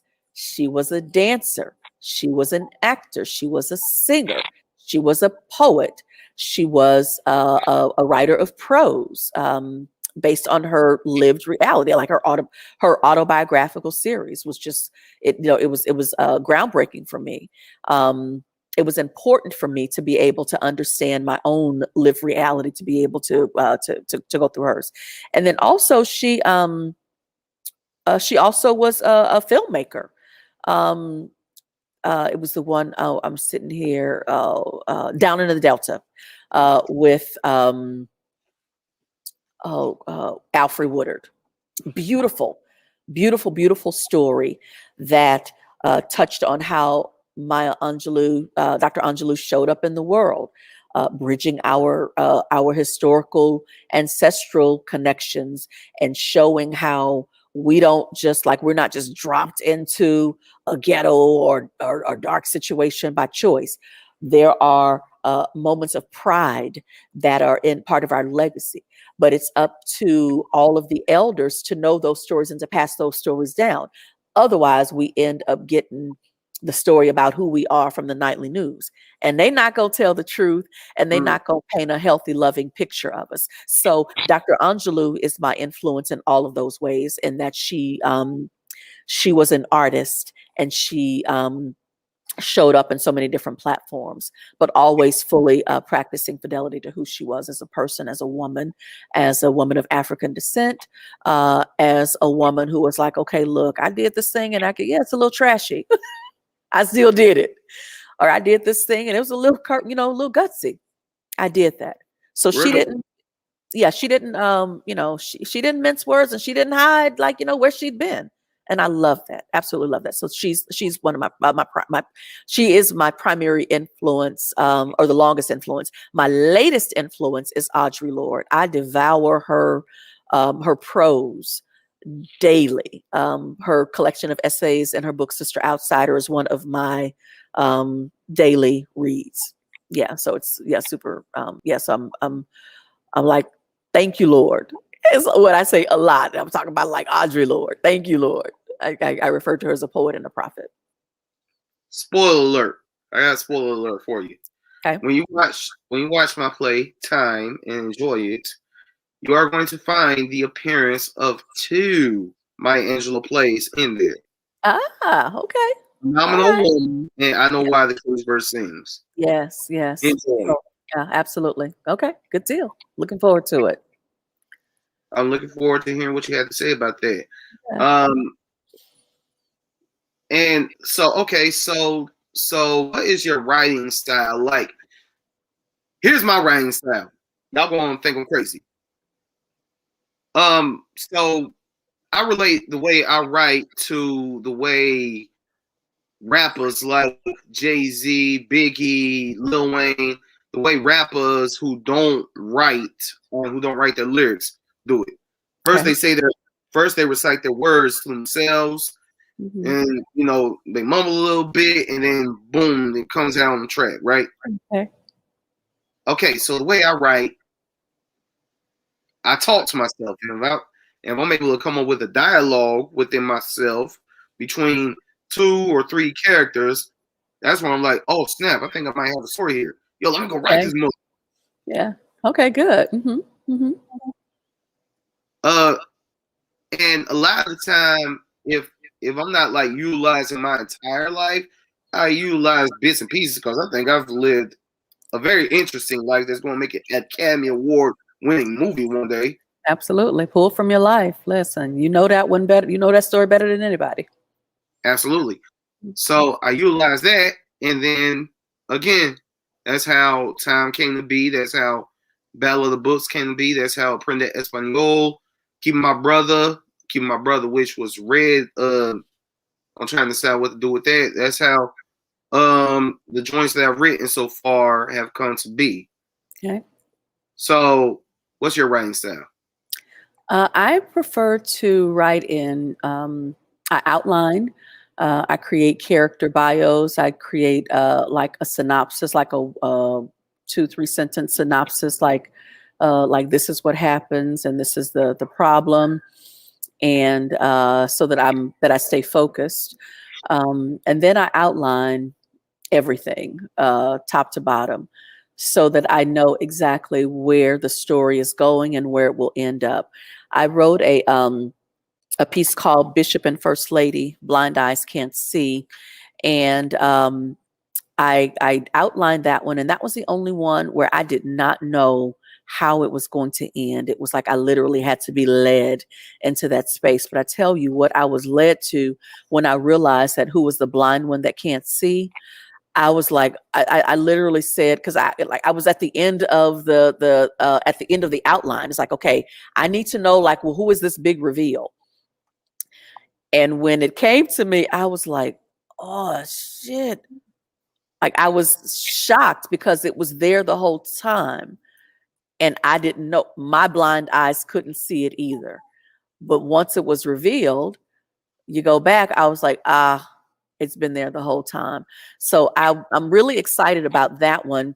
I'm trying to figure out if I'm going to release that one as a young adult novel and then translate it for stage. The current form is it's actually written as a screenplay, or as the outline for a screenplay. And with what do they call? It's like a script notes.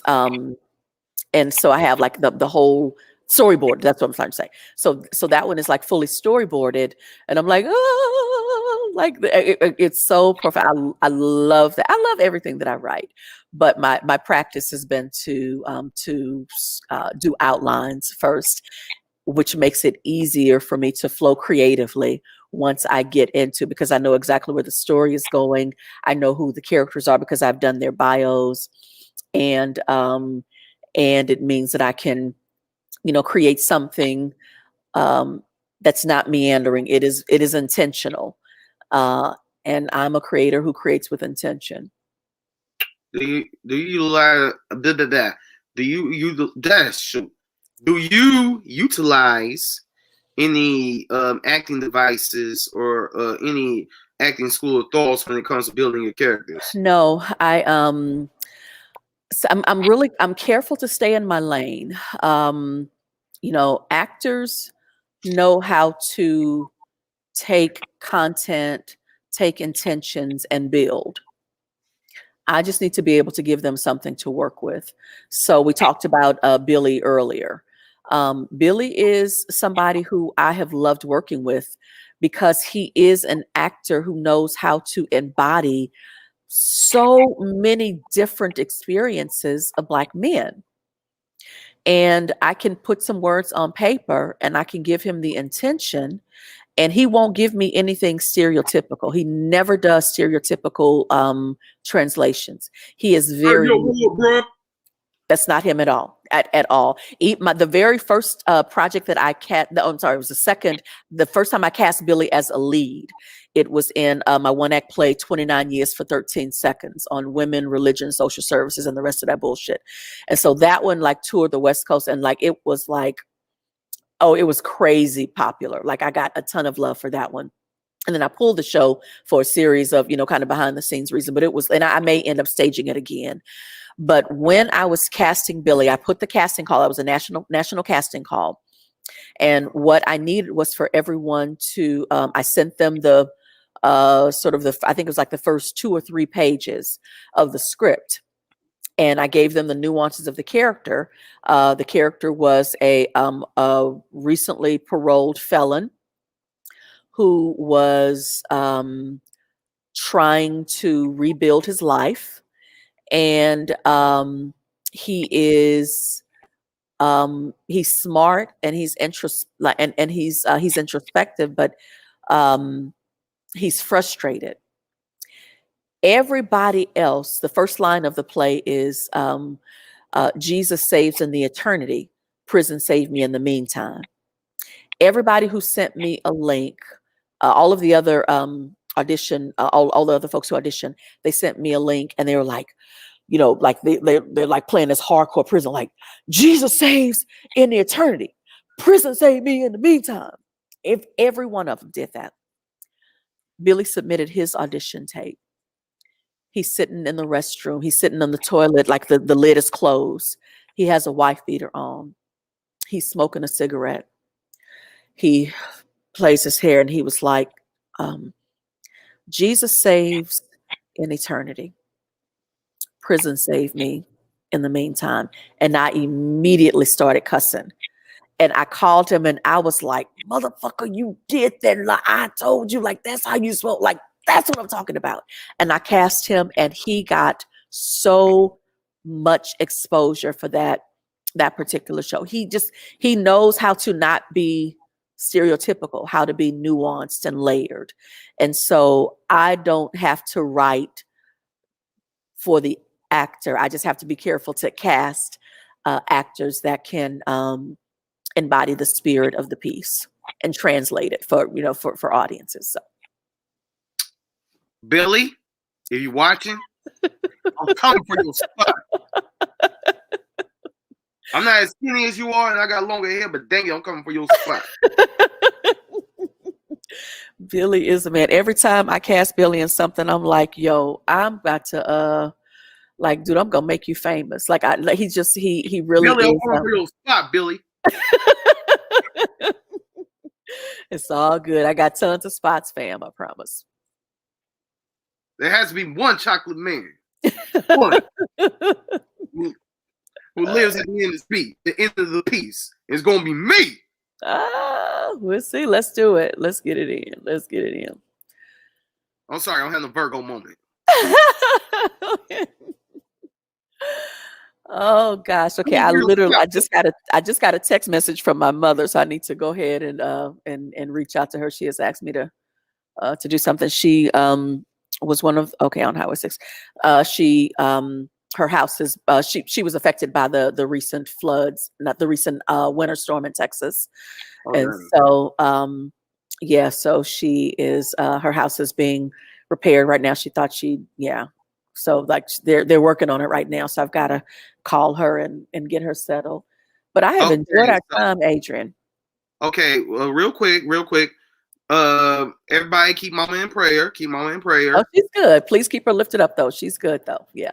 Number 2, real quick, before we close this out, how can people get in contact with you? Yeah, just hit me up on alexusrhone.com. You can go to my contact page. You can email me directly at info@alexusrhone.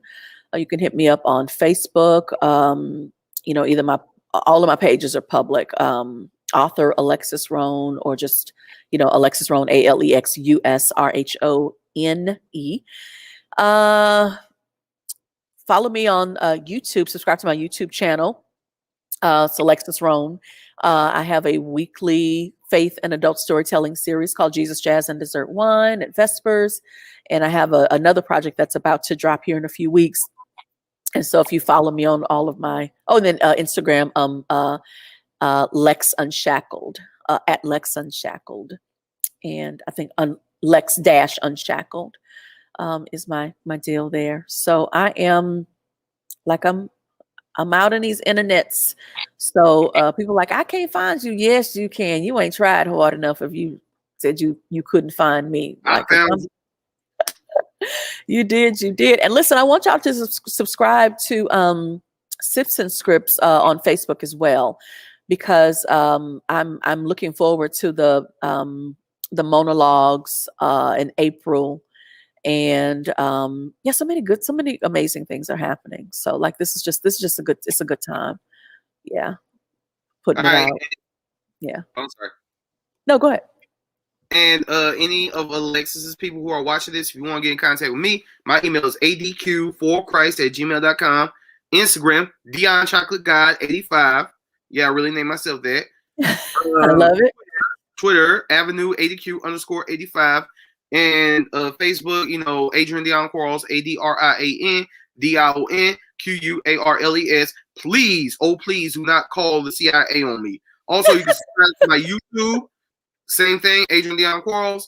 Also, Cash App, if you're feeling given. Now, Alexis. Yes. As you like to be called, Lex. Thank you very much for your time. It don't feel like we talked for 2 hours, but we daggone did. I know. It was great. It was a rich conversation. Thank you for having me. It was, and for all you do, for all you are doing, for all that you have done, and all that you are will continue to do, the way you impact the world and everything. You are beloved, necessary, needed, and completely beloved member of the Renaissance. Our people are better because of you. So thank you very much. Ashe, Salah, so be it. Thank you, my brother. I appreciate it. And likewise. Back to you. Hallelujah. You're very good. Thank you.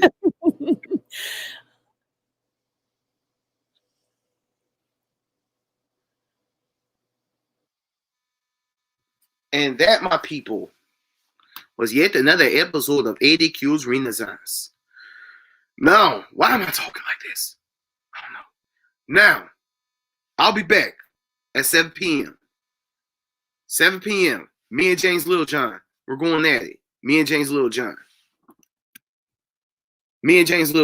we'll be talking. So tune in 7 p.m. for that. In the meantime, let's see hold on. Let's see. No, we're not playing that again. We're gonna mess around and get me in trouble.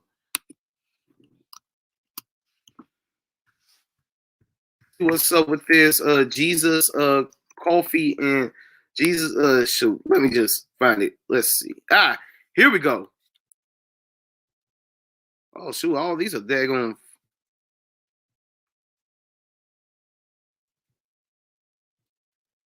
Shut the door. Let's see what this is all about. Jesus Jazz Dessert Wine. Fam, what's good with you? So, right before the Christmas holidays and then right at the start of the new year, I had two interesting conversations with two sister friends. All of my friends are doing some amazing things. The one that I talked with before Christmas, she'd had this big ordeal happen, and oh Lord, no, she was calling to see if I had. beautiful stuff, but don't need no more drama. All right, y'all. I'm ADQ. I'm about to holler at y'all later. 7 o'clock. Me and James Lil John. We're gonna chop it up. Y'all tune in. I'm ADQ's. I'm ADQ. This is ADQ's Renaissance. Thank you very much for your time. Peace.